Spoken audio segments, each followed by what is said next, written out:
हरे कृष्णा।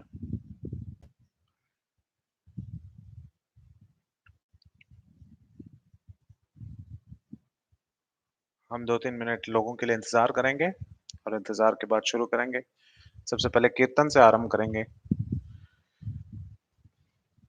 जयो राधा माधवा कुंज बिहारी,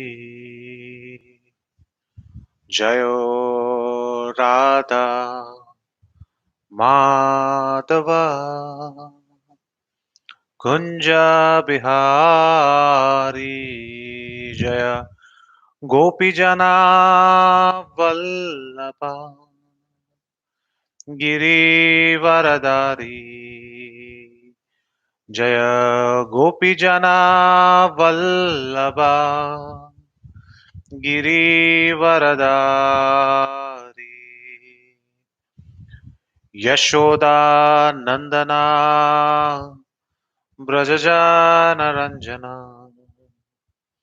यशोदनंदना ब्रजजानरंजना,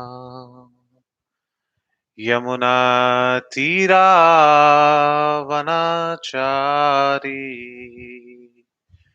यमुना तीरावनचारी,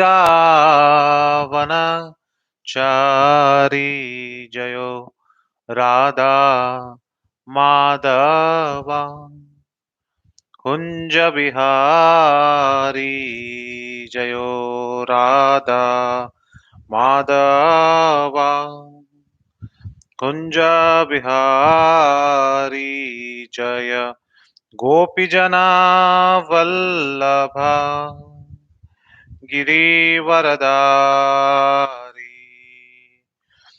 यशोदानंदना ब्रजजानरंजना,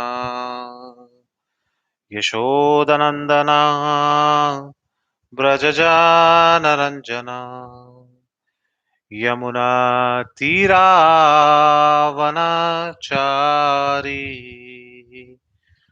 यमुना तीरावनचारी,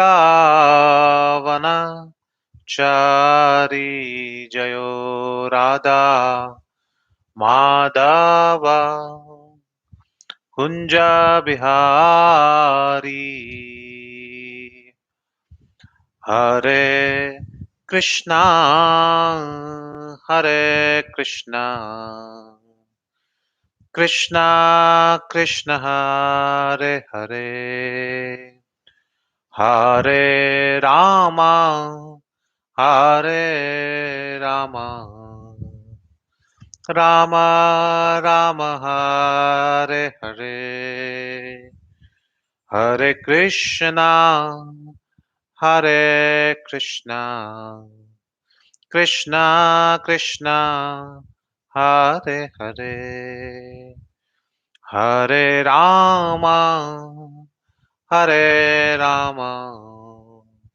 राम राम हरे हरे, हरे कृष्णा कृष्णा कृष्णा हरे हरे, हरे राम राम राम हरे हरे, हरे कृष्णा कृष्णा कृष्णा हरे हरे, हरे राम राम राम हरे हरे, हरे कृष्णा कृष्णा कृष्णा हरे हरे, हरे राम राम राम हरे हरे, जयो राधा माधव जयो राधा माधव, जयो राधा माधव, जयो राधा मदन मोहन राधा मदन मोहन राधे। जय गौरानिताय गौरानिताय गौरानिताय जय गौरानिताय। जय सीताराम लक्ष्मण भक्त हनुमान। सीताराम लक्ष्मण भक्त हनुमान। जय सीताराम सीताराम सीताराम जयो सीताराम। जय जय प्रभुपाद जयो जय प्रभुपाद जय प्रभुपाद जय जय प्रभुपाद। जय श्री श्री राधा माधव की जय। श्री श्री राधा मदन मोहन की जय। पतित पावन श्रीला प्रभुपाद की जय। आप सबका इस शनिवार के कार्यक्रम में स्वागत है। आज दूसरा दिन है जहां से कल चर्चा किए थे उससे हम आगे इस विषय के बारे में चर्चा करेंगे। चर्चा का विषय है द ओरिजिनल लॉकडाउन, यानी कि सर्वप्रथम या सबसे पहले जो लॉकडाउन हुआ शास्त्रों के चक्षुओं से अगर देखा जाए तो उनके चक्षुओं से हम इस पर नजर डालेंगे कि किस प्रकार से हमारी अभी का जो परिस्थिति है, जिस परिस्थिति से हम गुजर रहे हैं, उस परिस्थिति को शास्त्र की चक्षुओं से अगर देखा जाए तो हम उससे क्या ज्ञान प्राप्त कर सकते हैं, हम उससे क्या सबक सीख सकते हैं, इसके बारे में हम चर्चा करेंगे। तो कल हमने कुछ उदाहरण देखे और उदाहरण का जो क्रमांक था कुछ इस प्रकार है कि ये जो शब्द है LOCKDOWN, जो अंग्रेजी में लॉकडाउन के नाम से जाना जाता है, इसके हर अक्षर से एल जैसे कि हर अक्षर, इसका पहला अक्षर से हम कुछ सीख लेना चाहते हैं, जिससे हम इस पूरे परिस्थिति को एक शास्त्रिक एंगल से अगर देखा जाए, शास्त्रिक नजरिए से अगर देखा जाए, तो हमें उससे क्या लाभ प्राप्त होगा, ये हम कोशिश करेंगे। तो कल हमने 4 अक्षर देखे, एल, ओ, सी और के। उसके बारे में भी हम वापस से एक और बार दोहराएंगे, क्योंकि कई सारे लोग ऐसे हो सकते हैं जो पहली बार जुड़े हुए हैं, तो उनके लिए हम वापस एक बार इसके बारे में चर्चा करेंगे। और उसके बाद आज के लास्ट के 4 जो शब्द हैं, जिसके नाम हैं डी, ओ, डब्ल्यू और एन, ये 4 अक्षरों से हम क्या सबक सीख सकते हैं, और ये सारी चीजें हम शास्त्रों के चक्षुओं से देखने की कोशिश करेंगे। यही हमारा उद्देश्य होगा।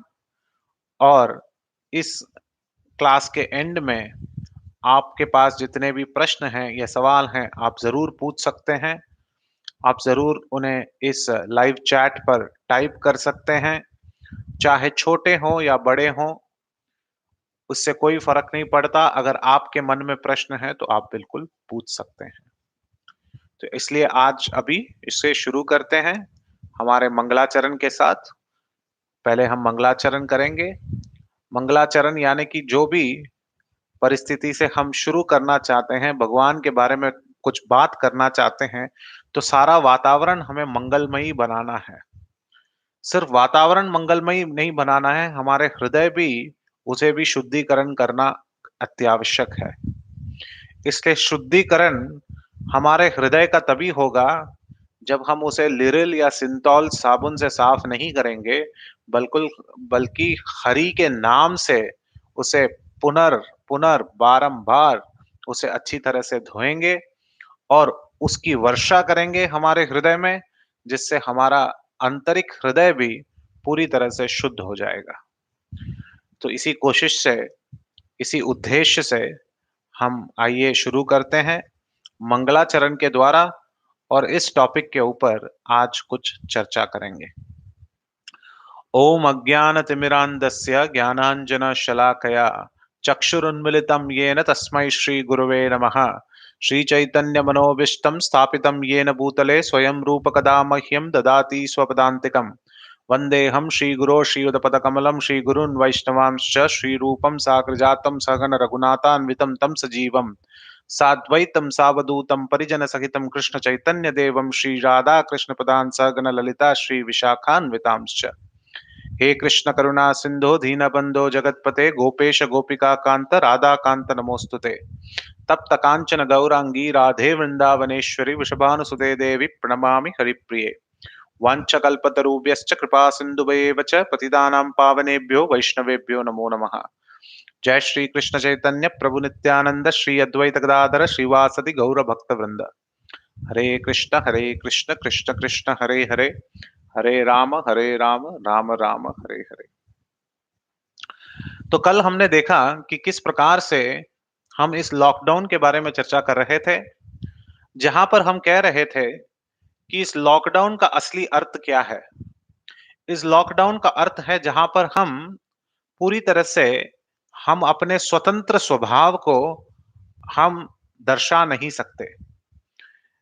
बाहरी परिस्थितियों के कारण, या तो गवर्नमेंट के कारण, या तो सरकार की आज्ञाओं के कारण, या डॉक्टरों के कारण, या फिर पुलिस कर्मचारियों के कारण, उनके आदेशानुसार हमें हमारे घर तक सीमित कर दिया गया है, जिसकी वजह से हम बाहर नहीं जा सकते और स्वतंत्रता पूर्वक जो हम कार्य करना चाहते हैं उसको हम पूरी तरह से हम उसे निभा नहीं सकते। बल्कि हम पूरी तरह स्वतंत्र हैं। हमें ये क्षमता है कि हम कोई भी स्वतंत्र कार्य कर सकते हैं, पर इस विशेष परिस्थितियों के द्वारा हम इस मोड़ पर आकर खड़े हो गए हैं कि हमें हमारी स्वतंत्रता जो है उसे कम कर दी गई है।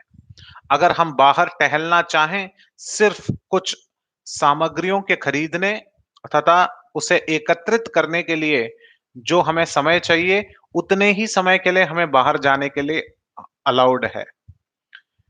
तो इस प्रकार से हमारी जो स्वतंत्रता सीमित होने के कारण हम में से कई लोग 1 या 2 हफ्ते तो निकाल सकते हैं।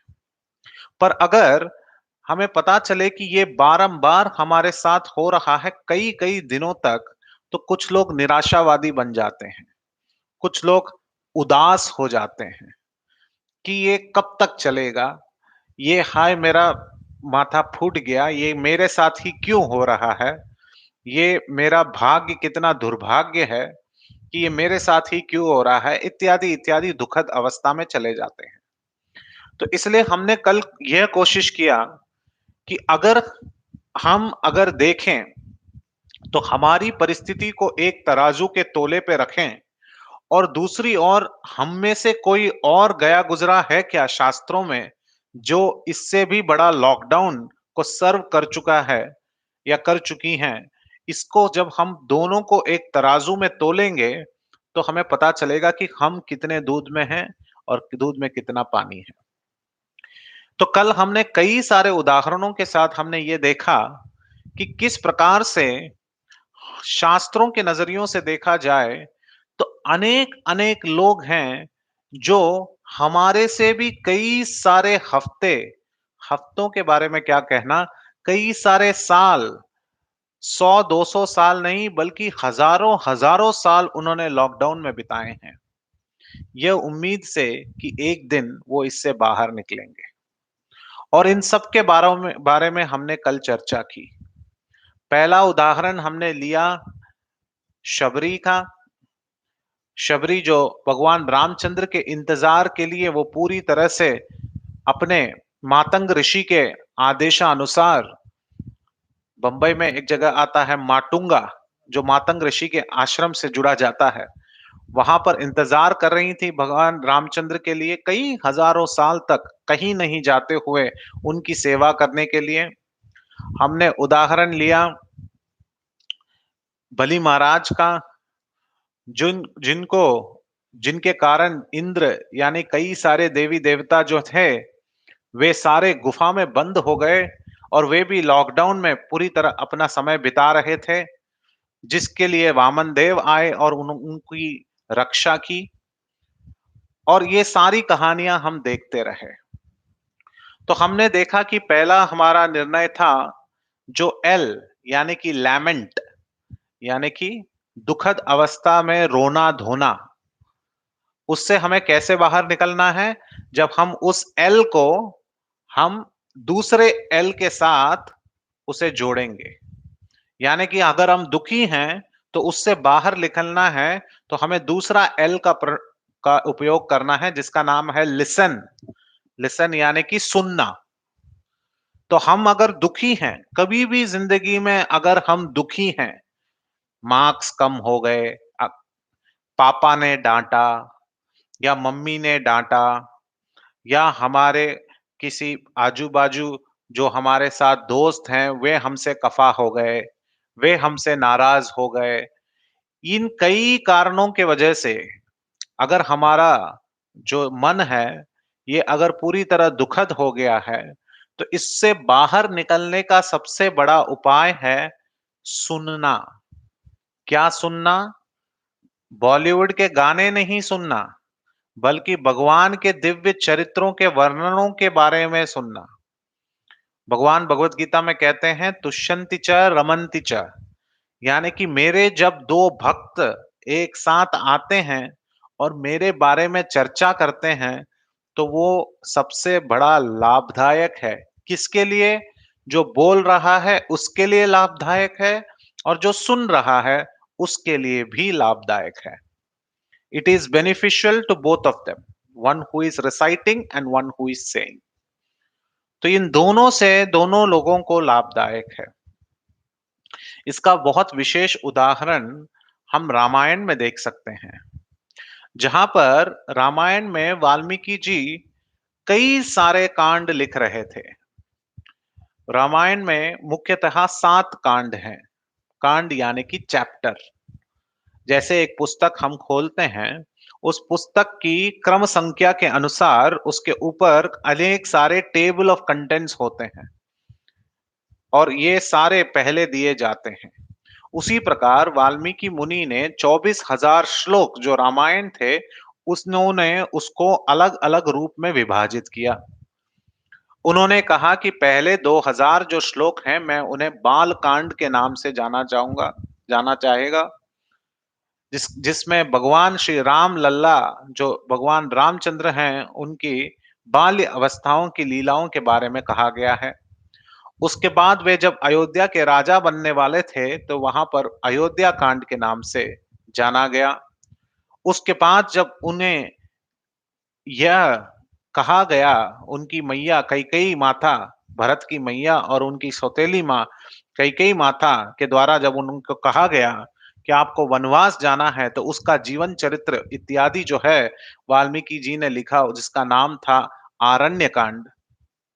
उसके बाद वे जब सुग्रीव से मिले, तो वो पूरा कांड का नाम था किष्किंधा कांड।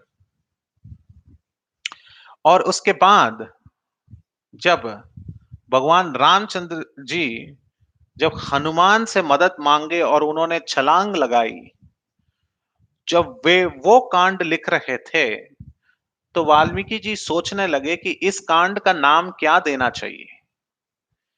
इसको क्या हनुमान कांड के नाम से जाना जाएगा, क्योंकि हनुमान ने इतने दिव्य प्रकट कार्य किए हैं। तो वे नाम देना चाहते थे हनुमान कांड, पर उन्होंने सोचा कि ये नाम कुछ पल्ले नहीं पड़ रहा है, ये कुछ अच्छा नहीं बैठ रहा है। तो वे ध्यान मुग्ध होकर सोचने लगे। तब उन्हें ये नजरिया दिखा, उनके सामने उन्हें ये सीन दिखा कि किस प्रकार से हनुमान जी की मैया जो हैं, जिनका नाम है अंजनी, इसलिए उनको कहते हैं अंजनी पुत्र। हनुमान जी जो हैं अंजनी के पुत्र हैं, अंजनी नंदन। तो उनके सामने छोटे से हनुमान बाल रूप में यहां वहां उछल कूद रहे थे, और जब फल फूल इत्यादि, फल मूल कंद इत्यादि उन्होंने एकत्रित कर लिया, उनकी मैया ने, अंजनी अंजनी मैया ने, तो वे चाहते थे कि हनुमान जी उनके पास आएँ और उन सारे जो भोग जो भगवान रामचंद्र जी को चढ़ाया है, उसको वो भली-भाँति उसको हॉनर करें, उस भोग को प्राप्त करें। तो वे कहना चाहती थी, तो वाल्मीकि जी तीव्र रूप से सुन रहे थे कि किस नाम से मैया उनको पुकारने वाली है। तो उन्होंने कहा मैया ने ये नहीं कहा कि हे हनुमान आ जाओ, ये नहीं कहा। उन्होंने कहा, हे सुंदरा आ जाओ, तुम्हारे लिए खाना तैयार है। तो जब मैया ने ये कहा कि सुंदरा, सुंदरा यानी कि अति सुंदर, बहुत ही सुंदर, तो हर मैया के लिए अपने जो बेटा या बेटी है वो हमेशा सुंदर है, चाहे वो एक नाली में क्यों ना गिर जाए और जिसके वजह से उसका रूप पूरी तरह बिगड़ क्यों ना जाए, फिर भी एक मैया के लिए वो जो लड़का है या वो लड़की है, वो बहुत अति प्रिय होता है। इसका उदाहरण हमारे स्कूल की कक्षाओं में एक कहानी में आता है। जैसे अकबर और बीरबल की कहानियों में, बीरबल की कहानियों में एक कहानी आती थी, जिसको मैं याद कर रहा हूँ, जहाँ पे अकबर कहते थे कि इस राज्य के सबसे सुंदर बालक को मेरे सामने पेश किया जाए। तो बीरबल ने कहा, 2 दिन दीजिए मुझे, 2 दिन के बाद मैं ढूँढ कर बताता हूँ। अकबर ने कहा, ठीक है, जब तुम्हें मिल जाएगा तो तुम उसे मेरे पास लेकर आना। बीरबल ने कहा, ये नहीं हो सकता महाराज, आपको उसके पास चलना पड़ेगा। आप ढूंढ रहे हैं उस व्यक्ति में कुछ ऐसा खास बात जो सबसे सुंदर है, तो वो थोड़ा गर्वी तो होगा ही, तो इसलिए आपके समक्ष नहीं आएगा, आपको उसके पास जाना पड़ेगा। पर मैं आपको अकबर के नाते नहीं लेके जाऊंगा, मैं आपको सजा दजा कर दूसरे वेशभूषा देकर हम दोनों साथ में चलेंगे। ये सुनते ही उन्होंने बोला, ठीक है, मैं मान गया। तो बीरबल और वे दोनों अपने खुफिया रूप में उन्होंने अपना वेशभूष पूरी तरह से चेंज करके दूसरे रूप में वे नगर के चक्कर लगाते गए। बड़े-बड़े महल के सामने बड़े-बड़े दिग्गज जितने इमारत थे वे सब आए। तो हर जगह पर राजा पूछने लगे कि क्या यहाँ पर वो लड़का या वो लड़की जो सबसे खूबसूरत है, क्या वो यहाँ पर रहता है? बीरबल ने कहा, नहीं, यहाँ पर नहीं, थोड़ा दूर और जाना पड़ेगा। ऐसे करते-करते, कहते-कहते वे अपने घर से, अपने राज्य से एकदम बाहर आने लगे, जहां पर बड़े-बड़े जो मकान थे, वे सब चले गए और वहां पर सिर्फ कुटिया दिख रही थी। और अकबर सोच रहे थे कि ये कुटिया में कोई है क्या? ऐसा कैसे हो सकता है? कुछ अच्छा सुंदर व्यक्ति अपने को सज-धज करने के लिए थोड़ा तो पैसे कमाता होगा, ये कहाँ पर बीरबल मुझे लेकर आ रहा है? और आगे चलते-चलते वे और चलते गए और वहां पर अंत में इस जगह पर पहुंचे, जहां पर एकदम नाला और उसका पानी बह रहा था और उसके पास में सिर्फ एक कुटिया थी और उसके पास में एक छोटा-सा लड़का जो बिल्कुल अर्धनग्न अवस्था में, बिल्कुल 3 साल के बालक, वो वहां पर उस नाली के पास खेल रहा था और फिसल गया और नाली के अंदर जाकर गिर पड़ा। और इसको देखते ही राजा ने बोला, अरे क्या इसको बचाना पड़ेगा? बोला, नहीं नहीं, रुकिए, आप जरा देखिए, वो लड़का जो आपको दिख रहा है वही है हमारे राज्य में सबसे सुंदर। और वो लड़का नाली से उतर कर आया, उसके ऊपर पूरा कीचड़ लगा हुआ था, नाली के सारी गंदगी उसके ऊपर थी, उसके पास कोई जाना नहीं चाहता था। तो राजा ने पूछा, तुम क्या मूर्ख हो? तुम कह रहे हो कि ये सबसे सुंदर लड़का है, उसको जरा देखो तो सही, नाली में पूरी तरह से कीचड़ से ऊपर से नीचे तक ऐसा लगता है कि उसने स्नान भी नहीं किया है, और तुम कह रहे हो कि ये सबसे सुंदर है, कैसे मैं तुम्हारी बात को प्रमाणित मान लूं? उन्होंने कहा, बीरबल ने कहा, 2 मिनट रुकिए महाराज, 2 मिनट रुककर सुनिए। उन्होंने कहा, क्या सुनना है? तो तभी के तभी जब उनकी मैया, जब उस छोटे से लड़के की मैया को पता चला कि वो नाली में गिर गया है, तो वो तुरंत बाहर आई और उस नाली में गिरने के बावजूद भी उस मैया ने उसे गले से लगाया और उसके ऊपर से कीचड़ हटाए और उसको तौलिया से पूरी तरह से उसका चेहरा पोंछा और उन्होंने कहा, हे मेरे मुख चंद्र, हे मेरे सबसे प्रिय, हे मेरे अति सुंदर लड़का, क्या हो गया तुझे? तो मैया कहने लगी कि वो सबसे सुंदर हैं। जब राजा ने ये बात सुनी तो उन्हें यकीन हो गया कि उनका प्रश्न कितना गलत है। उनका प्रश्न था कि कौन है जो सबसे सुंदर है? और बीरबल ने कहा कि वो व्यक्ति हर माँ के नजरिए में अपना बेटा या अपना बेटी जो है बहुत ही सुंदर है। क्योंकि मैया या माता-पिता जो होते हैं, वे अपने बेटे और या बेटी में गलती ज़रूर उसको ठीक करते हैं, मगर उससे पीछे उसका प्यार बहुत बड़ा रहता है। तो इस प्रकार से उन्होंने कहा। तो ये सारी चीज़ें मैंने इसलिए कहा क्योंकि हर मैया को अपने बेटा या बेटी के ऊपर बहुत प्यार रहता है और प्यार से कहते हैं, हे सुंदर। उसी प्रकार अंजनी माता ने भी हनुमान जी को इसी नाम से संबोधित किया, हे सुंदरा। तो वाल्मीकि ने सोचा कि इस कांड का नाम भी अगर मैं रखना चाहूं तो सुंदर कांड रखूंगा। तो इसलिए उन्होंने उसका नाम रखा सुंदर कांड, जो सबसे प्रसिद्ध कांड माना जाता है पूरे रामायण में।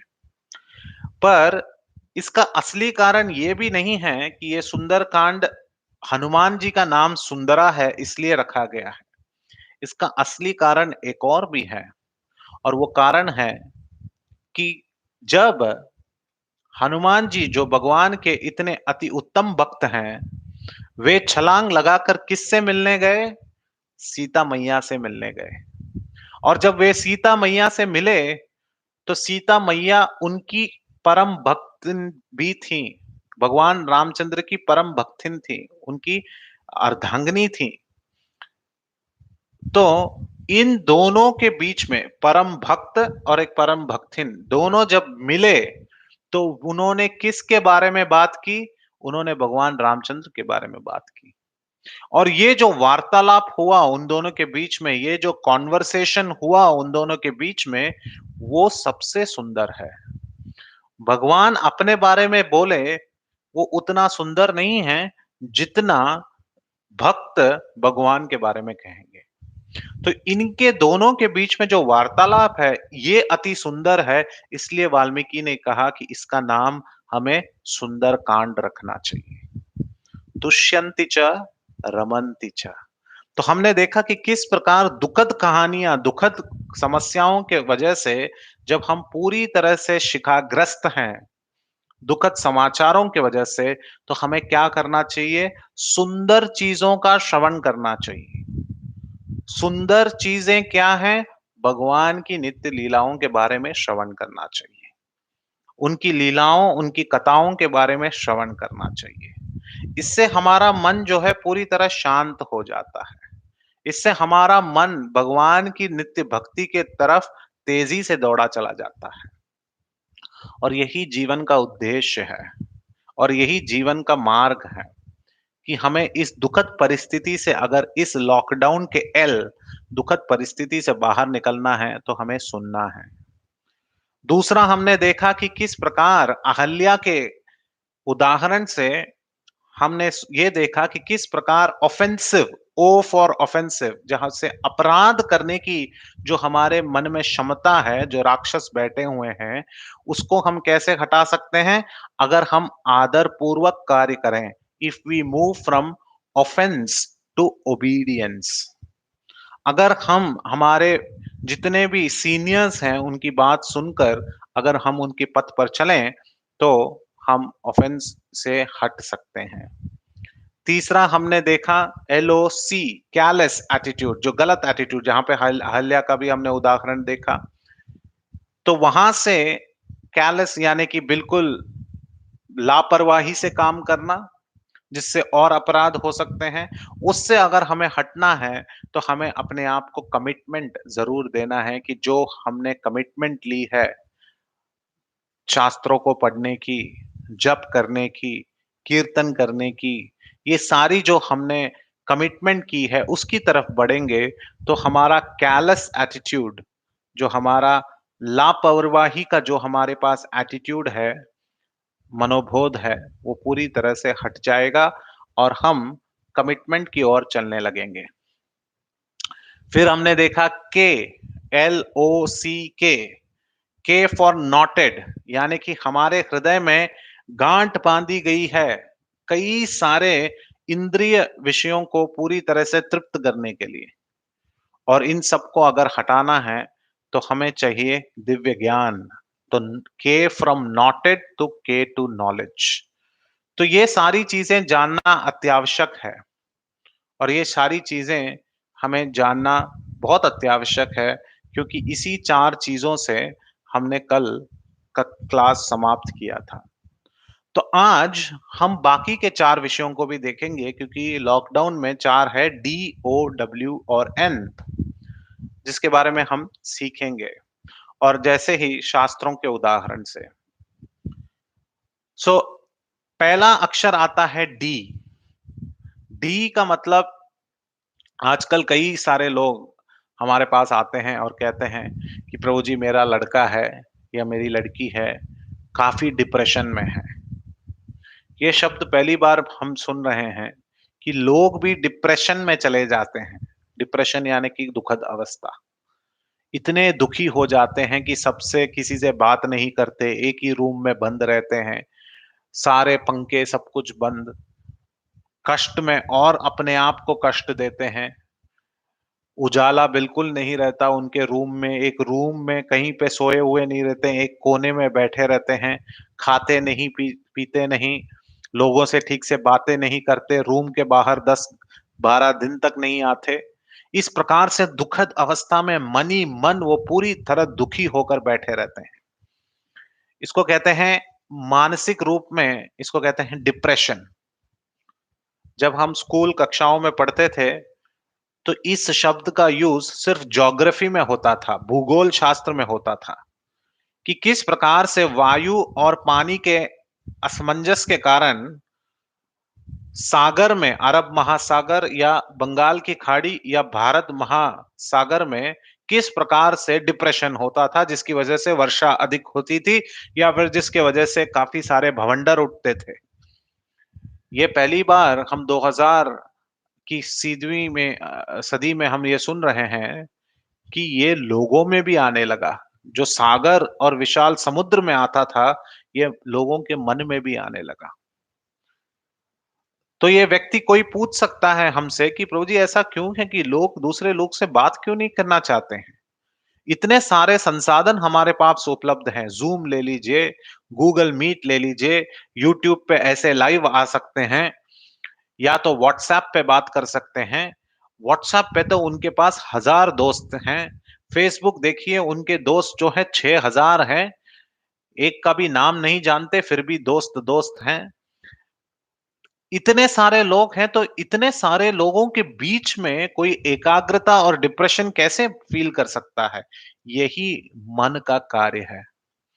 मन जब लोगों के साथ रहता है तो कहता है कि अकेला हो जाओ, और जब अकेले बैठे रहते हैं तो कहता है लोगों से बात कर लो। हमारा मन जो है बंदर की तरह एक टहनी से दूसरा टहनी जो है छलांग मारते रहता है।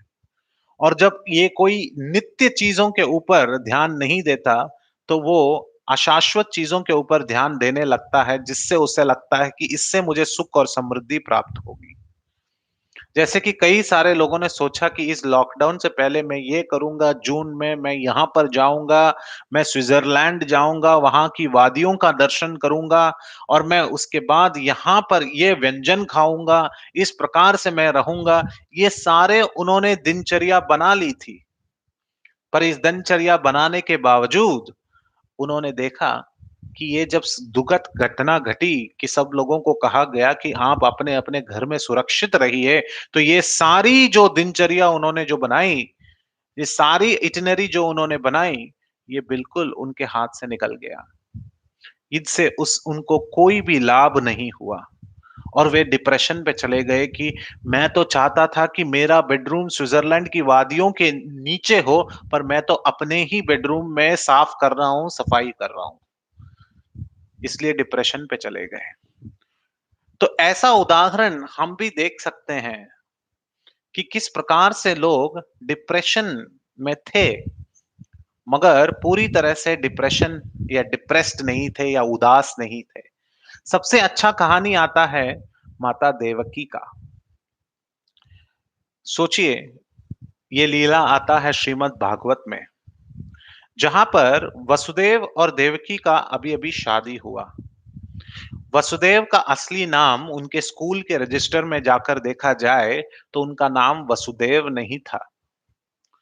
अगर स्कूल के रजिस्टर में उनकी टीचर उनको बुलाती थी से अनक दुंदुभी, ये उनका नाम था। अब सोच रहे होंगे कैसा नाम है, अनक दुंदुभी। श्रीमद् भागवत में इन सब का आंसर है। अनक दुंदुभी उस व्यक्ति को कहने लगे कि जब वे पैदा हुए तो अनक दुंदुभी यानी कि सारे जो देवी देवता थे, उन्होंने सर्प सब तरीके से नाड़े बजाए और उन्होंने डंका बजाई, और उनके पास जो ट्रम्पेट होते थे वो सारे चीजें उन्होंने बजाई और कहा कि ऐसा महान व्यक्ति आया है जिसके घर में भगवान श्री कृष्ण प्रकट होंगे। तो इसलिए अनक दुंदुभी उनका नाम था, पर बाद में चलते हुए उनका नाम वसुदेव के नाम से प्रसिद्ध हुआ। और उस वसुदेव से जो आए भगवान श्री कृष्ण, इसलिए उनका नाम वासुदेव के नाम से प्रसिद्ध हुआ। तो ये सीन जाता है उस टाइम पर जब वसुदेव और देवकी की शादी हुई, और हर व्यक्ति ये जानता है कि शादी का महोत्सव कितना आनंददायक होता है, चाहे उसके बाद में हो या ना हो।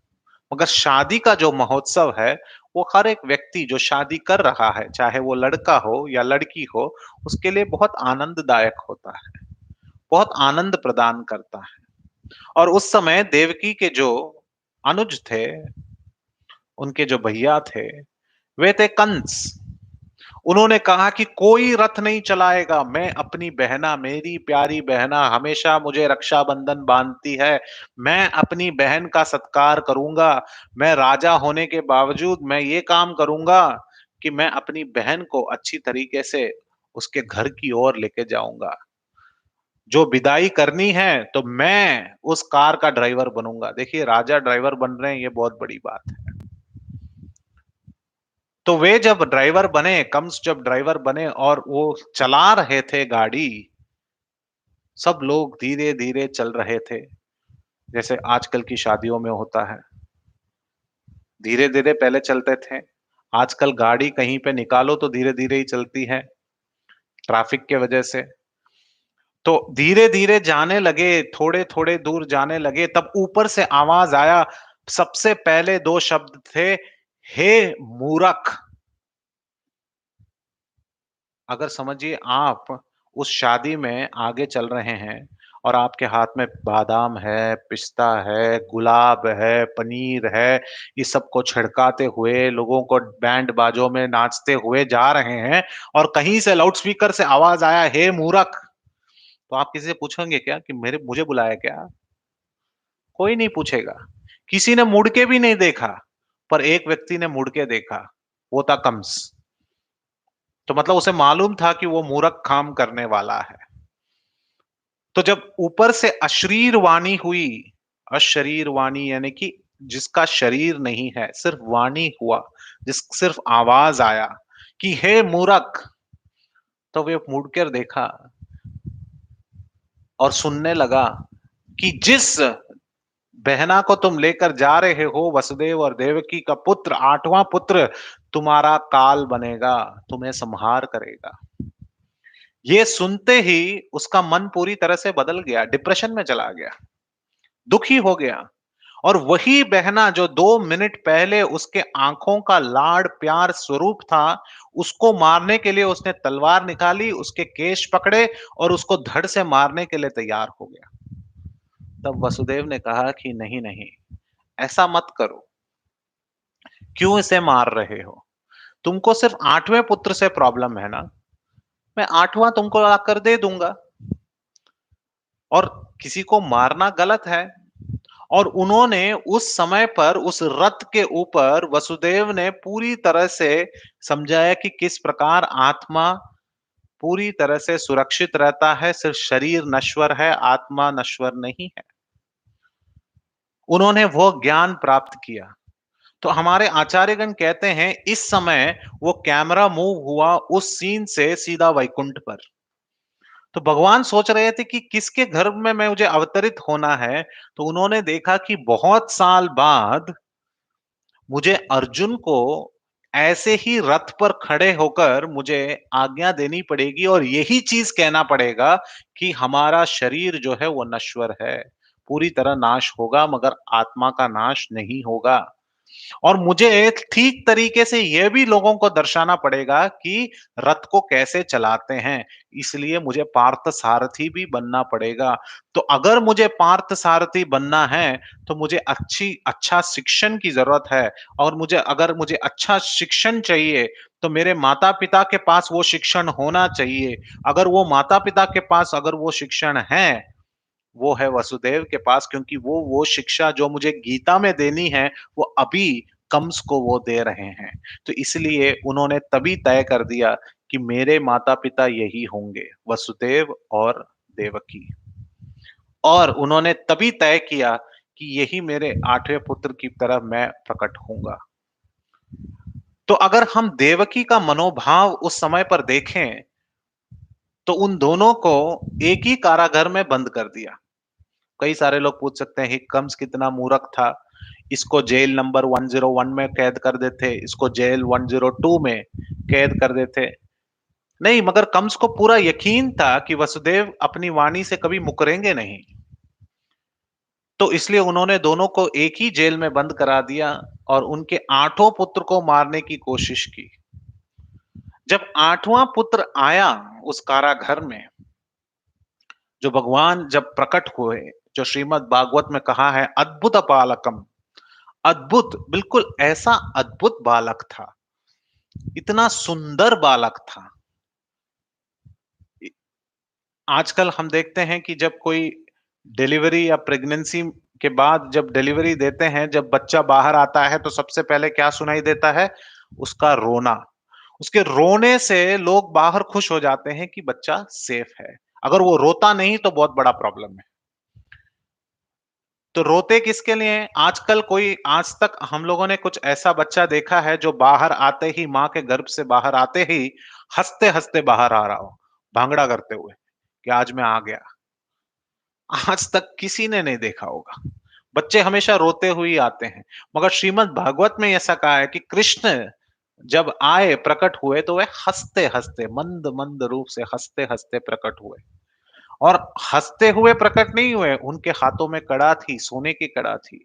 उनके चरण में नूपुर थे और उन उन उनकी दिव्य केश थे। पहले दिन किसी को केश उत्पन्न नहीं होते हैं, भगवान के सुंदर केश थे। और इस रूप से वे प्रकट हुए, हँसते हुए। और जब वे हँस रहे थे तो अनार जैसे दांत उनके जो है मुखमंडल पर विराजमान थी, उनके मुख में विराजमान थी। और उसको देखकर देवकी बिल्कुल प्रसन्न हो गई और डर भी गई कि इतना सुंदर बालक, इसको कंस कहीं ले ना जाए। तो उनकी जो माता का जो विशेष रूप से प्यार है, उससे उन्होंने विनती किया भगवान श्री कृष्ण को। उन्होंने विनती किया कि जिस प्रकार से आप मेरे सामने प्रकट हुए हैं, चतुर्भुज के रूप में प्रकट हुए हैं, 2 हाथ तो हैं ही, मगर दोनों दूसरे हाथों में आपके पास शंख और चक्र है, गदा और पद्मा है। इस चतुर्भुज के रूप में पीतांबर धोती के साथ और इस मोर पंख के साथ और इतने सारे आभूषणों से विराजमान होके आप मेरे सामने प्रकट हुए हैं। मैं चाहती हूँ कि कंस इसको कहीं ना देखे। तो उन्होंने कहा, मैया मैं क्या करूं बताओ। उन्होंने कहा, कृपया करके आपके जो दो बाकी जो 2 हाथ हैं उसे छुपा लीजिए, क्योंकि अगर कंस को पता चला तुम्हारे पास 4 हाथ हैं तो उसे पता चल जाएगा कि तुम ही वो 8वें पुत्र हो। तो मैं विनती करती हूँ हे बालक। मैया अपने बेटे से विनती कर रही है कि हे प्रभु, हे नाथ, अपने 2 हाथ जो हैं छुपा लीजिए।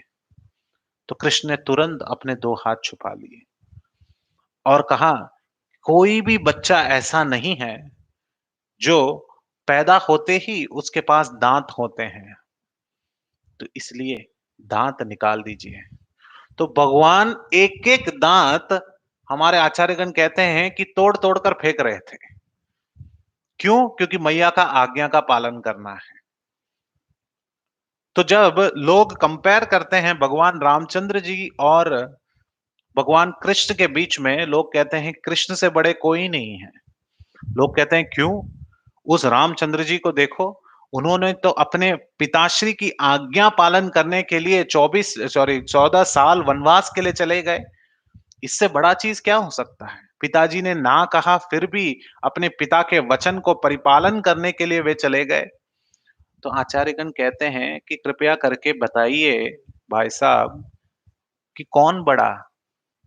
24 साल की आयु में पिता का आज्ञा का पालन करना बड़ा है, क्या ज़ी या फिर 0 साल की आयु में जब एक नन्हे से शिशु को कुछ पता नहीं रहता है, माँ की आज्ञा का पालन कर रहा है कि दोनों हाथों को छुपा दो और अपने दाँतों को उखाड़ कर फेंक दो। ये बड़ा है, कृपया बताइए। बोले भगवान श्री कृष्ण की जय। तो इस प्रकार से आचार्यगण बार-बार हमें समझा रहे हैं कि अगर हमें डिप्रेशन से बाहर निकलना है, दुखद अवस्था से बाहर निकलना है, जो इस लॉकडाउन में पूरी तरह से हम दुखी हो जाते हैं कभी-कभार एक ही घर में बैठे-बैठे या फिर चीज़ों को पढ़ते-पढ़ते। जैसे पिछले क्लास में किसी ने सवाल किया था कि इतने सारे खबर आ रहे हैं हमें, दुखद मृत्यु की खबर आ रही है। हर घटना, हर घंटे इतने सारे केसेस हैं, इतने लोग मृत्यु की घाट पर उतर रहे हैं। इसके बारे में हम इतना जानकारी ले रहे हैं, सोशल मीडिया बता रहा है, उसे सोशल मीडिया ना रखकर उसे सोशल मीडिया रखना चाहिए। उसे बताया जा रहा है, क्या इससे डिप्रेशन नहीं होगा? बिल्कुल होगा, मगर उससे बाहर निकलना है, तो हमें एक और डी की सहायता लेनी है, जिसका नाम है डिवोशन, यानी कि भक्ति। अगर हमें डिप्रेशन डी से बाहर निकलना है, तो हमें सहायता लेना है डिवोशन की। तो डिप्रेशन टू डिवोशन, ये अनिवार्य है, ये इम्पोर्टेंट है। और यहाँ पर देवकी का हम भक्ति देख सकते हैं कि किस प्रकार से उन्होंने भगवान के लिए सुंदर प्रार्थनाएं की। वे भी लॉकडाउन में थी। कितने सारे साल उन्होंने उस कारागार में गुजारे। भगवान श्री कृष्ण वृंदावन में अपनी सारी बाल लीलाएं कर रहे थे, मगर मदर देवकी नहीं देख पाई। जब तक वे मथुरा में वापस आए और कंस का संहार किया, उसके बाद उन्होंने भगवान श्री कृष्ण की दर्शन लिया। ऐसा नहीं था कि भगवान प्रकट होने के बाद उनका लॉकडाउन चला गया, फिर भी लॉकडाउन में थी। ये बहुत ही अच्छा उदाहरण है। जब हमें पता चलता है कि हमें डिप्रेशन हो, तो हमें तुरंत भक्ति के मार्ग पर चलना चाहिए और हमें ऐसे लोगों को याद करना चाहिए। अब दूसरा आता है ओ, ओ फॉर ऑप्रेसिव, यानी कि दमनकारी या अत्याचारी। तो जो भी ऑप्रेसिव होते हैं या जो दमनकारी होते हैं, जो पूरी तरह से हमें दबाना चाहते हैं, हमारा मन जो है बिल्कुल ऑप्रेसिव हो जाता है। ऑप्रेसिव यानी कि पूरा अत्याचारी बन जाता है और हमारे हृदय में ऐसे-ऐसे विचार उत्पन्न करता है कि ये मेरे साथ क्या हुआ? ये मुझे नहीं करना चाहिए था, इत्यादि-इत्यादि वो हमारे मन में प्रकट कराता है।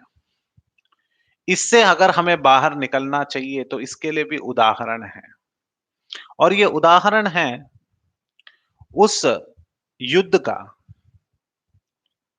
जो हम देखते हैं सुग्रीव और वाली के बीच में हुआ। अगर कहानी को अगर हम ठीक से देखें, तो सुग्रीव और वाली एक बार एक बहुत बड़े असुर को मारने के लिए एक गुफा में चले गए। वाली ने कहा कि मैं इसको पूरी तरह से मार कर ही इस गुफा से बाहर निकलूंगा। सुग्रीव, इसलिए तुम यहाँ की पहरेदारी करो। और अगर 21 दिन तक मैं वापस नहीं आया, तो समझ लेना कि मेरी मृत्यु हो चुकी है और इसलिए मैं तुम्हें चाहता हूं कि इस गुफा का मुख एक बड़े से पत्थर से बंद कर दो, ताकि वो जो असुर है वो बाहर ना निकले और जिससे हमारा किष्किंधा राज्य का समाप्त ना हो। ऐसा आज्ञा देकर सुग्रीव 21 दिन तक बाहर खड़े थे और पहरेदारी दे रहे थे और ये इच्छा कर रहे थे कि किसी ना किसी प्रकार से उनके बड़े भैया जो वाली थे, वे इस असुर का संहार करें और बाहर आकर किष्किंधा पर राज्य करें।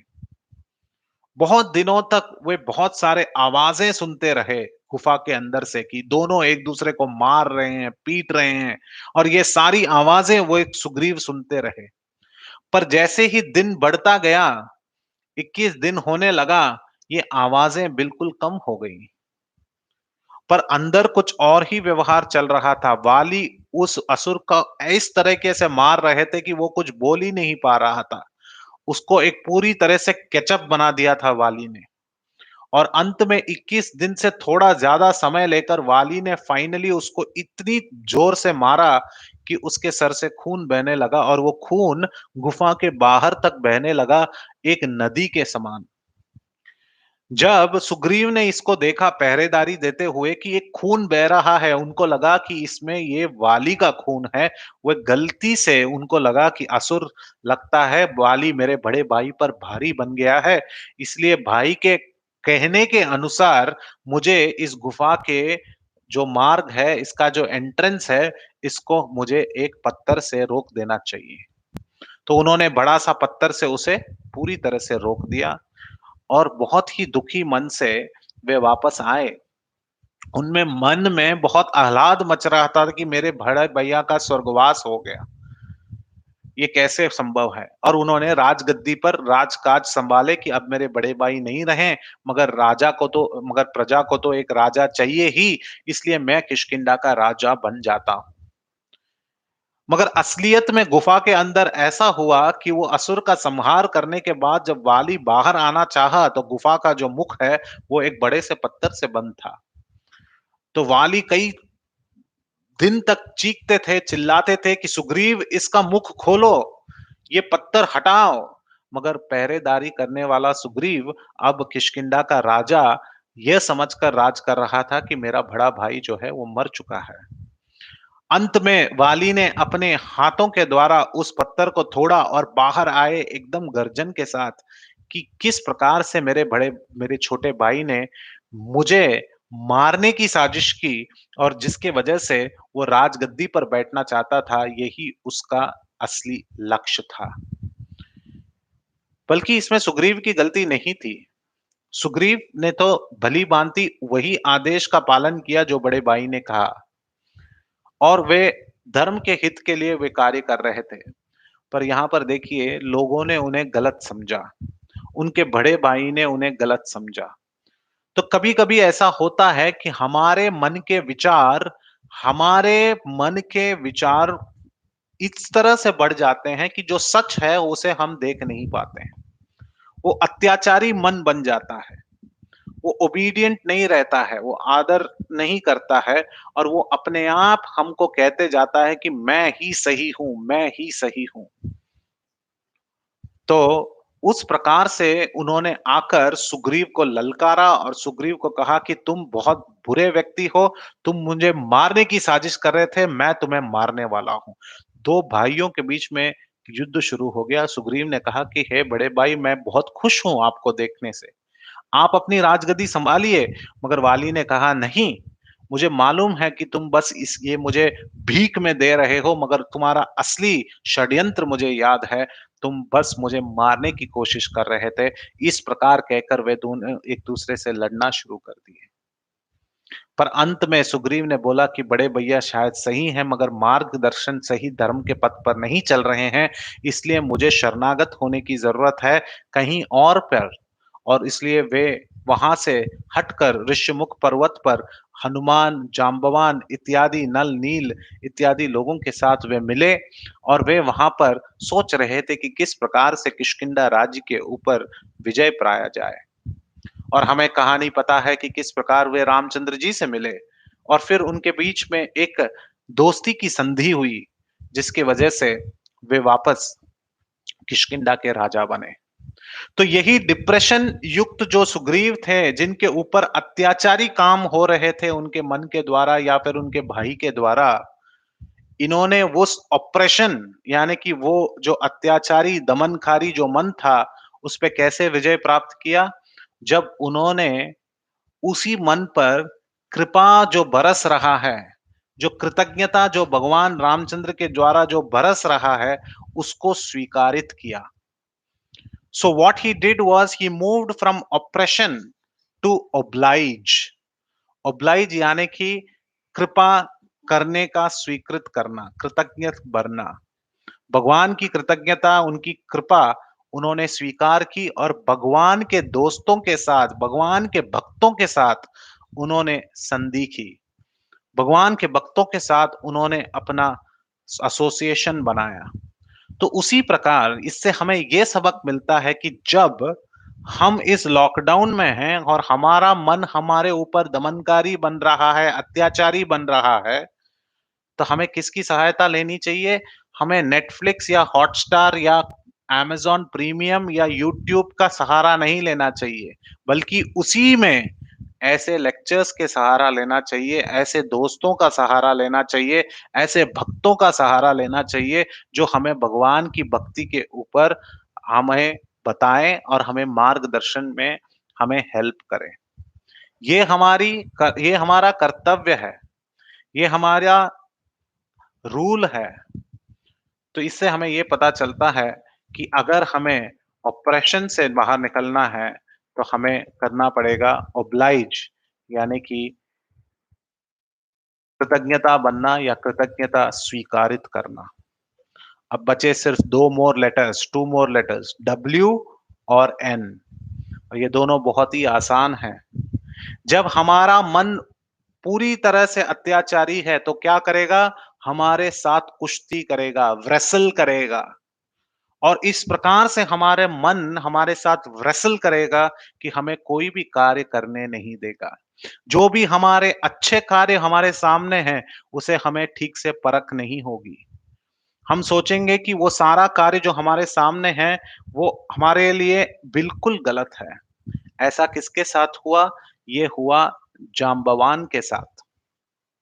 जब भगवान समंतक मणि को ढूँढते-ढूँढते जाम्बवान के पास पहुँचे, क्योंकि ये जो समंतक मणि था एक राजा लेकर चल रहे थे, उस राजा के शरीर से एक शेर ने उसको खाकर उस समंतक मणि को ले लिया था। जाम्बवान तो थे, वो भालुओं के राजा थे और उन्होंने उस शेर के गले से उसको लेकर अपनी बेटी जाम्बवती को दे दिया, जो उसके साथ खिलौने की तरह खेल रही थी। पर इस समंतक मणि के कारण द्वारकाधीश के ऊपर एफआईआर दर्ज कर दिया गया कि द्वारकाधीश ने ही समंतक मणि चुराई है। वे ही इसके चुराने वाले हैं, क्योंकि उनका एफआईआर काफ़ी बड़ा है। वृंदावन के समय से ही वो चोरी करते आ रहे हैं। अपने घर का माखन नहीं खाते हैं।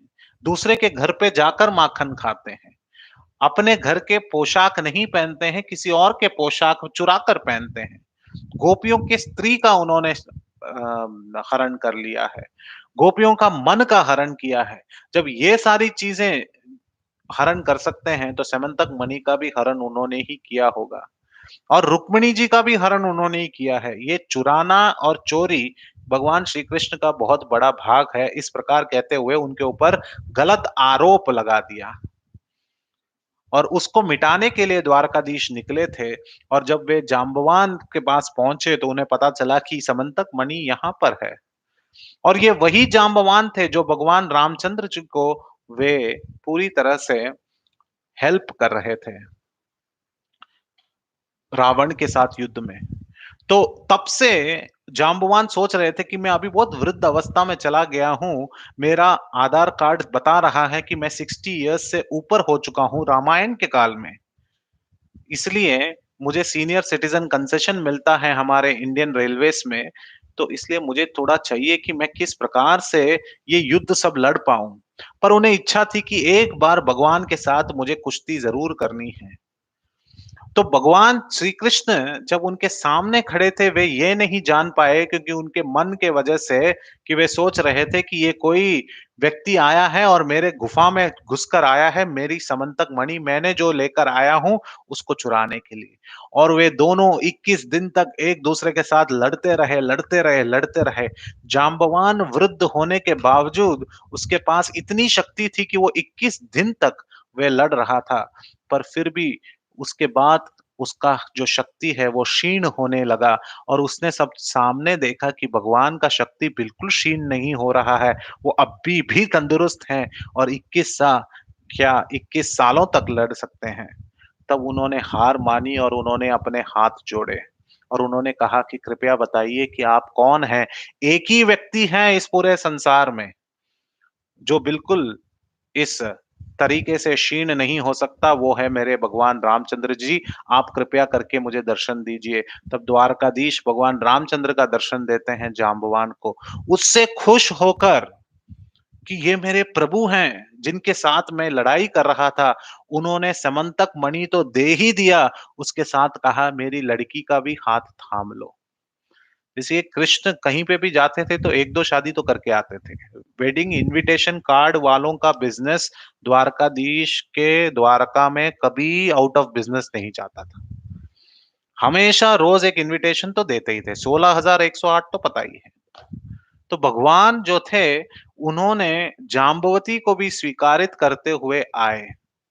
तो इससे क्या हमें पता चलता है कि जब हमारा मन पूरी तरह से wrestle करता है हमारे साथ, कुश्ती करता है, तो हमें क्या करना चाहिए? भगवान के दिव्य नामों को वेलकम करना चाहिए। हमें उसे स्वीकारित करना चाहिए। तो कुश्ती वाले मन से अगर हमें बाहर निकलना है, जो हमारे लॉकडाउन में हमेशा हमारे मन करता है, तो हमें उसे क्या करना चाहिए? हरे कृष्णा, कृष्ण कृष्ण हरे हरे, हरे राम, राम राम हरे हरे। इसको जप करना चाहिए। भगवान के नामों को वेलकम करना चाहिए, स्वीकार करना चाहिए। इससे हम आगे बढ़ सकते हैं। और अंत में हम देखते हैं the last letter N. N यानी कि हमारा जो पूरी तरह से ये नकारात्मक, न से नकारात्मक जो नेगेटिव थॉट्स हैं, जो पूरी तरह से हमें शिकाग्रस्त कर देते हैं, उनसे अगर बाहर निकलना है, तो हमें पूरी तरह से नरिश करना है।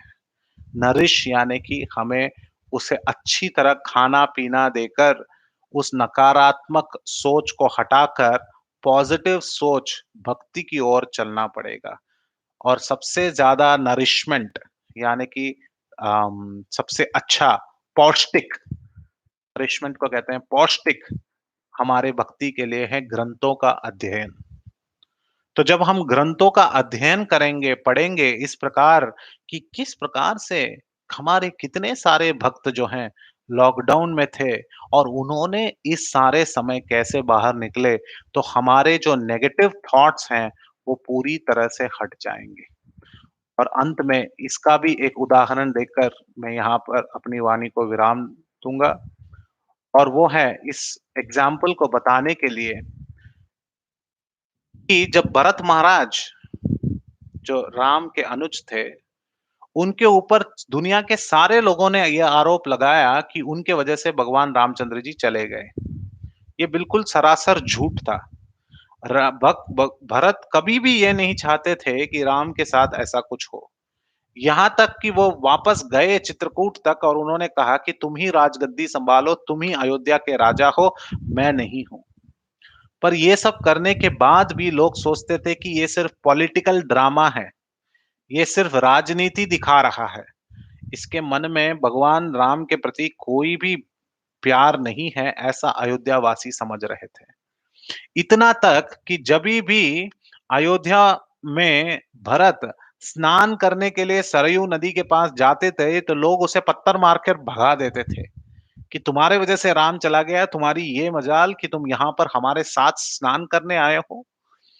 तो लोग जब सुबह 3:30 बजे स्नान करने के लिए मंगल आरती के समय स्नान करने के लिए जाते थे, तो भरत भी जाते थे, तो उन्हें पत्थर मारकर भगा दिया जाता था। इसलिए भरत उससे पहले उठते थे। 2 बजे, 1 बजे उठते थे और ठंडे-ठंडे पानी में स्नान करके जल्दी से फटाक से वह अपने कुटिया में नंदीग्राम में आ जाते थे और अपने कार्य में लगे रहते थे भगवान के ध्यान के बारे में। सोचिए उनके मन में कितने नकारात्मक सोच चलते होंगे। मैंने कुछ गलती नहीं की, मेरे मेरे साथ कुछ गलत नहीं हुआ, लोग मुझे गलत समझ रहे हैं। मैं तो चाहता हूँ कि भगवान राम गद्दी पर बैठे पर लोग समझ रहे हैं, मुझे गलत समझ रहे हैं। माता कौशल्या मुझे गलत समझ रही हैं, अयोध्या वासी गलत समझे, गुह यानी कि केवट मुझे गलत समझा, सीता मैया मुझे गलत समझ सकती है, लक्ष्मण जी मुझे गलत समझ सकते हैं, महाराज दशरथ जी ने कह दिया कि तुम मेरी चिता नहीं जलाओगे, तो तुम वे भी गलत समझे हैं, पूरी दुनिया मुझे गलत समझ रही है। और इस भार से मुझे इस ज़िंदगी जीना पड़ रहा है। इसलिए उनका नाम पड़ा भरत, क्योंकि उस भार, उस बोझ को वो अपने सर पर रखकर चल रहे थे, जो उनकी गलती नहीं थी। अगर हम होते तो क्या करते? 2-3 लाफ़ा तो उसी आदमी को मार देते जो हमारे ऊपर हाथ उँगली ऊपर कर कर बता रहा है कि तुम्हारी गलती ही है। हम बोलते कैसी हमारी गलती है तुम बताओ? भरत ने ऐसा कुछ भी नहीं किया। इन सारे नकारात्मक चीज़ों को बाजू में रखकर उन्होंने उन चीज़ों पे जान दी जो उनको पौष्टिकता अपनी भक्ति में दे, वो था भगवान के दिव्य चरण की पादुका। उन पादुओं का वो पूजा कर रहे थे रोज़ और इसलिए कहा गया है कि अयोध्या में जब भगवान रामचंद्र जी ने राज किया, तो शायद उनके साथ एक गलती हुई कि उन्होंने सीता मैया को वन में भेज दिया, पर जब भगवान रा जब भरत जब उन्होंने अपने पादुकाओं से राज किया, तो वह तब एक भी गलती नहीं हुई। तो इसलिए भगवान के चरण और पादुकाओं का कभी-कभी वर्णन किया जाता है कि उनका जो पूरी तरह से उन्होंने जो राज किया, वो कभी-कभी भगवान के राज से भी ऊपर माना जाता है। भक्तों का राज, भगवान के राज्य, राम राज्य से भी ऊपर माना जाता है। तो वो 14 साल जो अयोध्या में कटा, वो सबसे लाभदायक रहा अयोध्या के लिए। ध्यान वृद्धि हुई, आर्थिक व्यवस्था में वृद्धि हुई और वो पूरा बैलेंस शीट रखे जब भगवान रामचंद्र जी वापस आए। तो इससे हमें ये पता चलता है कि नकारात्मक सोच से अगर बाहर निकलना है, तो उसे हमें पूरी तरह से पौष्टिक चीज़ों से हमें बिल्कुल उसे भरना पड़ेगा। तो ये हमारा सोच होना चाहिए। ये हमारा सरल रूप से हमें ये कोशिश करना चाहिए कि हमें इस लॉकडाउन से अगर ऊपर उठना है, तो हमें डिप्रेशन से डिवोशन की ओर चलना है, ऑप्रेशन से हमें ओब्लाइज होना है, यानी कि दुखद से हमें भक्ति की ओर चलना है, अत्याचारी, दमनकारी मन से हमें पूरी तरह कृतज्ञता पूर्वक उसे जो हमारी भक्ति में कृपा प्रदान हो रहा है, उसे स्वागत करना चाहिए। जो हमारे मन की कुश्ती चल रही है, उससे हमें भगवान के दिव्य नामों को पूरी तरह से हमें स्वागत करना चाहिए, व्रसल से वेलकम करना चाहिए और नकारात्मक सोच को हटाकर पौष्टिक चीज़ों पर ध्यान देना चाहिए, जिससे हमारी भक्ति आगे बढ़े। यही इस पूरे शास्त्रों का अध्ययन करने से हमें पता चलता है। अगर हम इस प्रकार से इस चीज़ों को चिंतन, मनन करते हुए उसको पूरी तरह से अगर हम समझने की कोशिश करें, तो हमारा जीवन सुखद भरा होगा, हमारा जीवन जो है बहुत ही अच्छा होगा और हम दूसरे के लोक कल्याण के कारण हम उस पे कार्य कर पाएँगे। इसी उम्मीद के साथ, इसी आशा के साथ कि बाकी जो दिन जो हमारे बचे-खुचे हैं, उसको हम बिल्कुल भगवत भक्ति में उसे लगाएँ, ध्यान दें, ताकि हमें ये वापस ये समय नहीं मिलेगा जब हम हमारे पास भक्ति करने के लिए इतना सारा समय उपलब्ध होगा। तो इसलिए ये कोशिश करेंगे कि हर एक व्यक्ति जो ये सुन रहे हैं या किसी को सुना रहे हैं, अपने दिनचर्या में 1-2 चीज़ें ज़रूर अपना लें, जिसकी वजह से थोड़ा और भगवान के प्रति, कृष्ण के प्रति या भगवान रामचंद्र के प्रति हमें भक्ति में और आगे बढ़ पाएँ। श्रील प्रभुपाद की जय। ग्रंथराज श्रीमद् भागवतम की जय। वाल्मीकि मुनि की जय। रामायण की जय। अगर किसी को कोई प्रश्न है, अगर किसी को कोई सवाल है, अगर किसी को कोई क्लैरिफ़िकेशन है, तो इस चैट पर वो सवाल ज़रूर पूछ सकते हैं और इस सवाल पर पूछ सकते हैं और सवाल का उत्तर मैं देने की कोशिश करूँगा। हरे कृष्णा। तो क्लास ओपन है, अगर किसी को कोई सवाल है, क्वेश्चन है तो ज़रूर पूछ सकते हैं। सवाल है कि 7 कांड कौन से हैं? पहला सवाल आया है।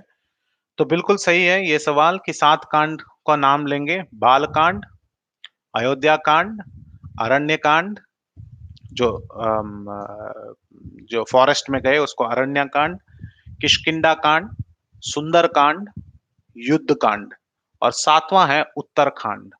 सो ये सातों कांड से 24,000 श्लोक बने हैं जो वाल्मीकि जी ने लिखे हैं। कई सारे लोग उत्तरकांड को नहीं मानते हैं, पर उत्तरकांड के श्लोकों के साथ ही 24,000 श्लोक बनते हैं। उत्तरकांड भी वाल्मीकि जी के द्वारा लिखा गया है। तो 7 कांड हैं। दूसरा सवाल है, what is the scientific way of crying for Krishna? Will you explain with example? शास्त्रिक रूप से और वैज्ञानिक रूप से सवाल ये है कि हम भगवान कृष्ण के लिए कैसे रो सकते हैं? कैसे हमारे आँखों में आँसू आ सकते हैं? सबसे पहले ये जानना ज़रूरी है कि ये अनिवार्य है कि नहीं। हमारे आचार्यगण कहते हैं कि किसी एक चीज़ को अगर हम इंटेंस रूप से, बहुत लौल्य से, यानी कि बहुत तीव्र रूप से अगर हम किसी को पाना चाहते हैं और हमारे पास आते नहीं हैं, तो हमारी आँखों से आँसू आना बिल्कुल स्वाभाविक है। तो हमारे आचार्यगण कहते हैं कि हम जब जप करना करते हैं तो हमें ये तीव्रता होनी चाहिए कि हमें भगवत भक्ति प्राप्त करनी है, भगवान के नित्य धाम वापस जाना है। तो इसको हमें तीव्र रूप से हमारे मन में हमें इसका इच्छा प्रकट या इच्छा ज़रूर होना चाहिए और इससे हमारे आँखों से आँसू आना चाहिए, ये कहा गया है और यही उसका उद्देश्य है। तो यहाँ पर सवाल है कि इसको किस प्रकार से हम रो सकते हैं भगवान के लिए, इसके लिए एक उदाहरण दीजिए। इसके लिए सबसे अच्छा उदाहरण है, एक श्लोक मैं पढ़ूंगा जहां पर जो सबसे अच्छे भक्त हैं भगवान के, उनके बारे में वर्णन किया गया है और उनके बारे में श्लोक बताया गया है। और क्योंकि हम रामायण का चर्चा कर रहे हैं तो रामायण से उदाहरण लेंगे। वाल्मीकि ये रामायण के मंगलाचरण में आता है कि हमें हमेशा ये श्लोक कहते हैं, यत्र यत्र रघुनाथ कीर्तनम तत्र तत्र हृदमस्तकांजलिम बाष्पवान परिपूर्ण लोचनम मारुतिम नमत राक्षसांतकम। ये है श्लोक। जब कहते हैं कि यत्र यत्र रघुनाथ कीर्तनम, जहां जहां पे रघु के, रघुनंदन, रघुनाथ, रघु के नाथ, कौशल नरेश जो भगवान श्री रामचंद्र जी हैं, उनका कीर्तन होता है या उनका गुणगान होता है, तत्र तत्र कृद मस्तकांजलिम, अपने आप क्या होता है कि हृदय में पूरी तरह से हमारा हृदय मृदुल स्वभाव का हो जाता है और अंजलि अंजलि जोड़ते हुए हमारा जो मस्तक है वो पूरी तरह से नमन करने लगता है। ये नेचुरली होता है। किसके लिए? वो भी बताता है। इसके साथ क्या होता है? बाष्पपान परिपूर्ण लोचनम। बाष्प, बाष्प यानी कि सिर्फ आंसुएं नहीं, वो हॉट टीयर्स। बाष्प यानी कि स्टीमिंग लाइक हॉट टीयर्स, जो पूरी तरह से हम जब रोते हैं तो हमारे आंसुओं से गर्म पानी निकलने लगता है। बाष्पवान परिपूर्ण लोचनम, कब आ सकता है ये? वो लास्ट लाइन में कहा गया है, काष्मान परिपूर्ण लोचनम मारुतिम नमत राक्षसांतकम। जब हम पूरी तरह भाव में, हनुमान के बारे में यहाँ पर कहा गया है कि जब जब हनुमान जी रामायण के वृत्तांत के बारे में शुरू करते हैं तो उनका नमन करने लगते हैं, मस्तक जोड़ने लगते हैं। वे उन्होंने राक्षसों का हंतन किया था, उनके आंखों से आंसू बहने लगते हैं। ये नेचुरली होता है। और ये होने से क्या होता है कि हमारा जो कठोर हृदय है उस पर थोड़ा मृदुलता ज़रूर आएगा, क्योंकि हमारा हृदय पूरी तरह से पत्थर है। अगर आप देखिए कई सारे यूट्यूब वीडियो हैं जहाँ पे लोग पत्थर को तोड़कर कुछ तराश कर बनाना चाहते हैं। उन पत्थरों को तोड़ते वक़्त या उनको काटने वक़्त उनका सबसे बड़ा सामग्री है पानी।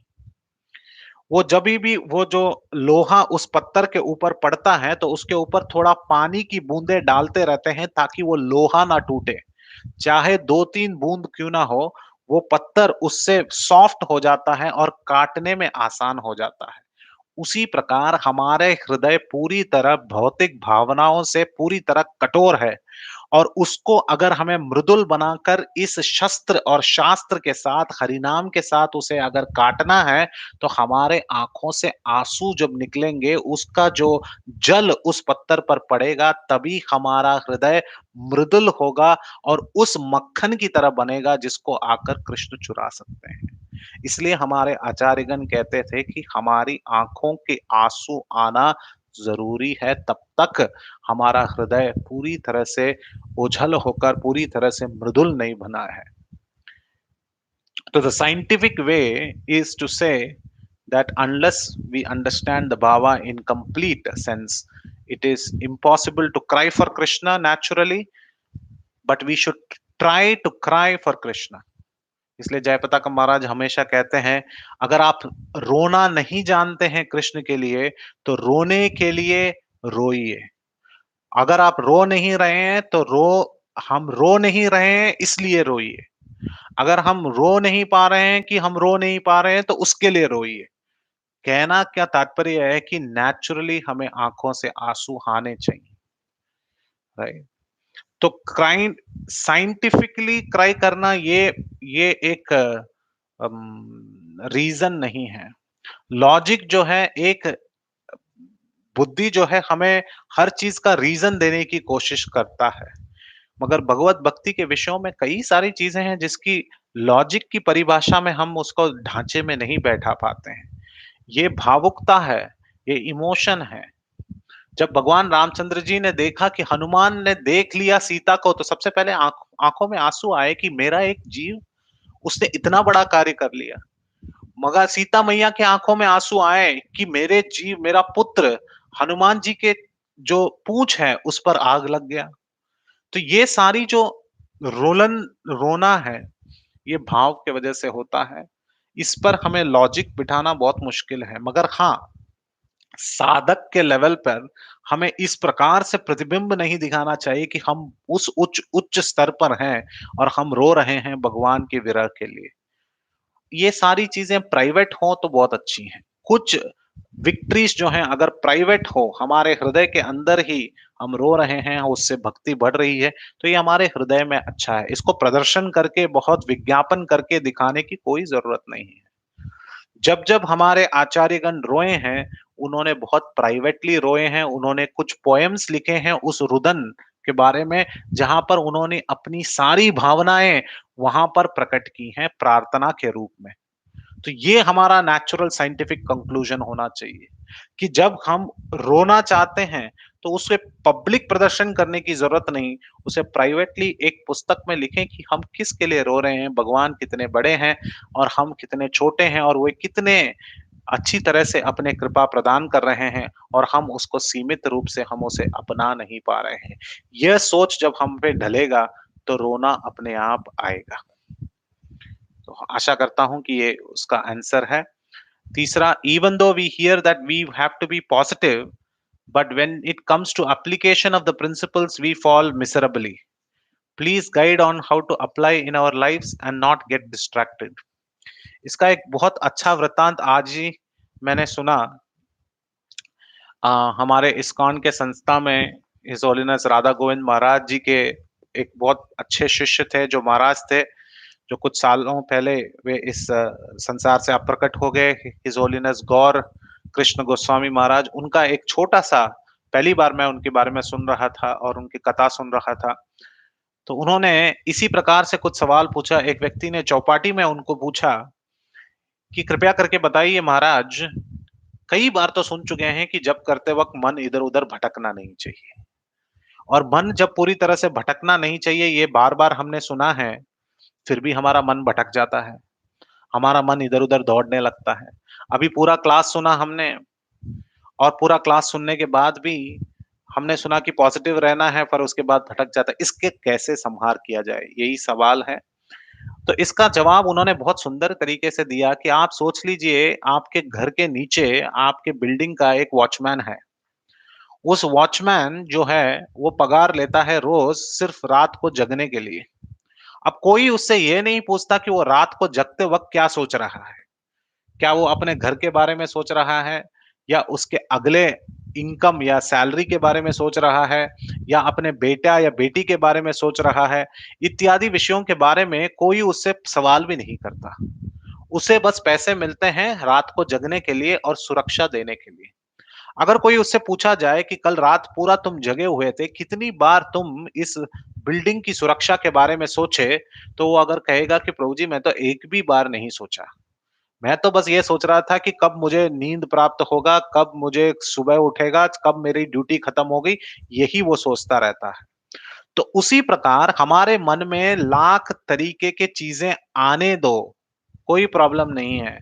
पर हम जो कार्य कर रहे हैं, हमें जगे रहना है। हमें भक्ति में आगे चलना है, चाहे मंद गति से चलें, मगर वो भी फुर्तीले कदम हम ले सकते हैं, जब हम उसी पथ पर हम विराजमान हैं और उसी पथ पर हम चलते जाते हैं। तो ये अनिवार्य है कि हमें बस धीरे-धीरे उसी पथ पर चलते रहना है, उसी पथ पर जाते रहना है। चाहे कितने सारे नकारात्मक सोच आ जाएँ, हम चाहे हमारे पैर फिसल जाएँ, हम गलत तरीके से चले जाएँ, फिर भी चलते रहना है। क्योंकि उन्होंने दूसरा उदाहरण भी एक बहुत अच्छी तरीके से दिया कि जिस प्रकार से एक चुंबक, यानी कि मैग्नेट और लोहा, अगर आप देखें तो चुंबक लोहे को अट्रैक्ट करता है और उसे पूरी तरह से खींच लेता है। मगर उस चुंबक की शक्ति को अपनाने के लिए लोहे को एक डिस्टेंस तक हमें लेकर आना पड़ता है। एक सिक्का अगर लोहे का है, उसे चुंबक के पास तक लेकर आना पड़ेगा, उसके बाद ही जो है चुंबक उसे पूरी तरह खींच लेता है। उसी प्रकार इतने सोच विचारों के साथ हमें बस थोड़ा कोशिश करना है कि भगवान के पास पहुँचे, बाकी भगवान चुंबक की तरह हमें खींच लेंगे। और इससे फ़ायदा क्या होगा? कि वो जो चुंबक के द्वारा खींचा गया सिक्का चुंबक के साथ जब वो पूरी तरह से खींच जाता है, तो वही सिक्का भी चुंबक का रूप धारण करके दूसरे सिक्के को खींच सकता है। तो उसी प्रकार जिस गुरु ने पूरी तरह चुंबक के साथ, भगवान के साथ उनकी दिव्य लीलाओं को पूरी तरह से ग्रहण कर लिया है, वही गुरु बाकी जो जीवात्मा जो लोहे की तरह सिक्के हैं, उन्हें भी चुंबक की तरह बना सकते हैं। मगर कोशिश यही है कि सबसे पहले हमें उस डिस्टेंस तक लाना चाहिए जहाँ से वो चुंबक की शक्ति को खींच सकें, वो भी गुरु हमें दर्शाते हैं। तो इसलिए बिल्कुल टेंशन मत लीजिए कि ये पॉजिटिव थॉट्स एप्लीकेशन में चले जाते हैं। हमें बस कोशिश करना है कि उसी गार्ड की तरह जगे रहना है, कोशिश करते रहना है, माला फेरते रहना है। मन इधर-उधर भटकेगा मगर माला फेरते रहना है। मन इधर-उधर जाएगा, ये चीज़ें भूल जाएँगे, वापस सुनते रहना है। पटरी पर गाड़ी चलेगा तो मार्ग बिल्कुल सही है। पटरी से उतरेगा तो वापस पटरी पे वापस आना है। बस यही एक रास्ता है कि आगे जाना है, आगे जाना है। एक और सवाल आया है, प्रभु जी, why Devaki and Vasudev had to be locked down even after the वध ऑफ कंस? ये बताने के लिए कि कंस का राज वध के उनके कंस के वध के बाद वे लॉकडाउन में नहीं थे। कंस उनके पैदा होने के बाद उन्होंने दर्शन दिया, उसके बाद वे गोकुल चले गए, उसके बाद वापस आए वसुदेव और कारागार में बंद थे। जब तक कंस का वध नहीं हुआ, तब तक वो लॉकडाउन में थे। हमें ऐसा लगता है कि शास्त्रों में कि भगवान प्रकट हो गए तो सब कुछ ठीक हो जाएगा। नहीं, यहाँ पे भगवान प्रकट होने के बाद, उन्हें दिव्य दृष्टि देने के बाद भी उन्होंने लॉकडाउन को स्वीकारा। जिस प्रकार हमें कहा जाता है कि सब कुछ बाहर ठीक हो जाएगा, पर फिर भी आपको थोड़ा सतर्कता बना के रखना है। आपको अभी भी अच्छी तरह से हाथ धोना है। तो जिस प्रकार से सरकार हमारे साथ कह रही है, उसी प्रकार भगवान जो है, जो अनंत सरकार है, तो उन्होंने यही चीज़ कहा वसुदेव देवकी को, तुम्हें भी सतर्कता मेंटेन करना पड़ेगा। तुम रखो, मैं जल्दी से वापस आऊँगा कंस के वध के बाद, तुम्हारी पूरी तरह से छुटकारा होगी। तो कंस के वध के बाद वे लॉकडाउन में नहीं थे। कंस के वध तक, उनके प्रकट्य से लेकर कंस के वध तक वे लॉकडाउन में थे। और कोई सवाल या प्रश्न? Any other question? We have 6 more minutes. किसी के पास और कोई सवाल है या प्रश्न है तो पूछ सकते हैं। अगर नहीं है तो कृपया करके आप व्हाट्सएप से भी पूछ सकते हैं, उसके जवाब जो है मैं ऑफलाइन दे दूंगा। आपने वापस अपना कीमती समय दिया, इसके लिए मैं बहुत बहुत धन्यवाद और आभार व्यक्त करता हूं। और कल हम दूसरे एक टॉपिक के साथ आपके समक्ष आएंगे। ये सातों शब्द कृपया मत भूलिएगा, कहीं पर लिख कर रखिएगा और रोज इस पर चिंतन मनन कीजिएगा। और जितना हम चिंतन मनन करेंगे उतना ही हम भक्ति में आगे बढ़ेंगे।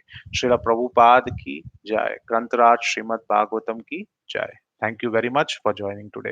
हरे कृष्णा।